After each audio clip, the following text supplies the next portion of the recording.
High বন্ধু, hi guys. কেমন আছো? ভালো আছো? সব কমেন্ট করো, কমেন্ট কমেন্ট কমেন্ট করো তাড়াতাড়ি।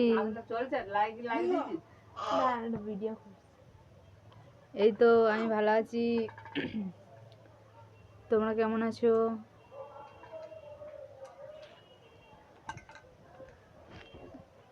আগে কোথাও যাবো না।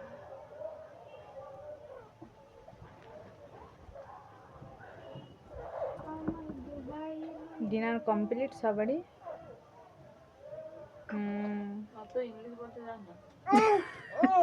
সবারই ভাত খাওয়া হয়ে গেছে? কি হয়েছে কি হয়েছে? সবারই খাওয়া দাওয়া হয়ে গেছে। সরি সরি, এটা আমার প্রথম লাইভ তো।